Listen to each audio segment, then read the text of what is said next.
আমি তেলাপুঁই মাছ রান্না করব আলু আর কলা দিয়ে। কলা আর আলু কেটে নিয়েছি আর মাছ কেটে ধুয়ে নিয়েছি। মাছটা আমি লবণ আর হলুদ মাখিয়ে নেব।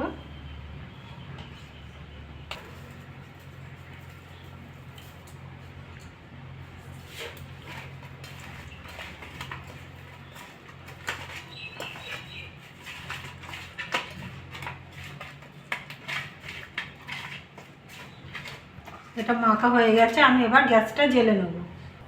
গ্যাসটা জ্বেলে কড়াটা বসিয়ে দিয়েছি। কড়াটা গরম হয়ে গেছে, আমি এবার সরষের তেল দিয়ে দেবো।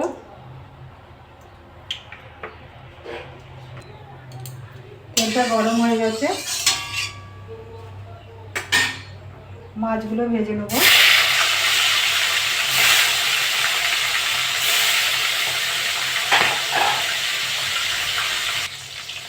এক সাইড হয়ে গেছে, আমি এবার উল্টে দেবো।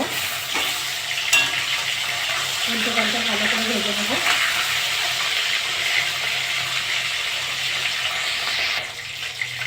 মাছগুলো ভাজা হয়ে গেছে, আমি এবার তুলে নেব।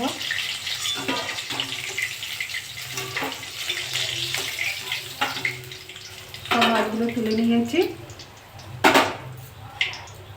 বাকি মাছগুলো আমি একইভাবে ভেজে নেব।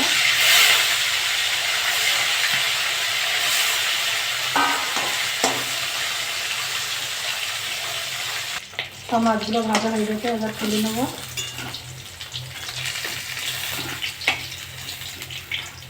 সব মাছগুলো তুলে নিয়েছি, ওই তেলে আমি পেঁয়াজ দিয়ে দেবো। পেঁয়াজটা একটু ভেজে নেবো। পেঁয়াজটা একটু ভাজা ভাজা করে নিয়েছি, আলু আর কলা দিয়ে দেবো।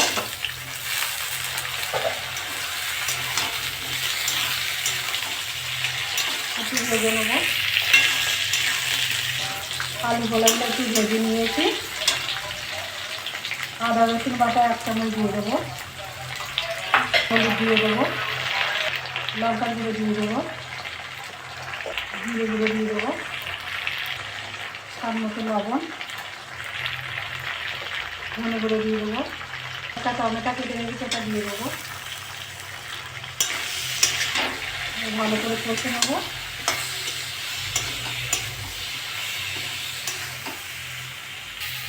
ভালো করে কষে নিয়েছি, তারপরে আমি এবার জল দিয়ে দেবো।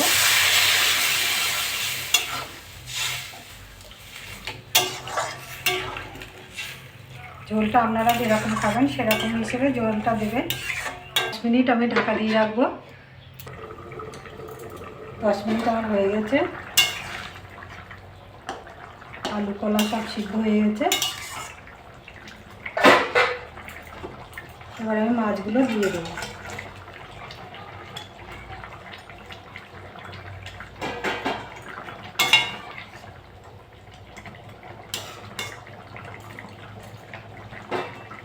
একটু ঢাকা দিয়ে রাখবো।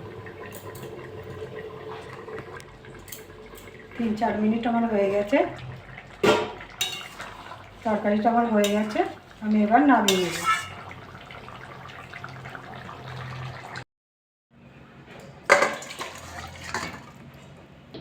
দেখুন কি সুন্দর হয়েছে। এরকম করে বাড়িতে রান্না করে খাবেন।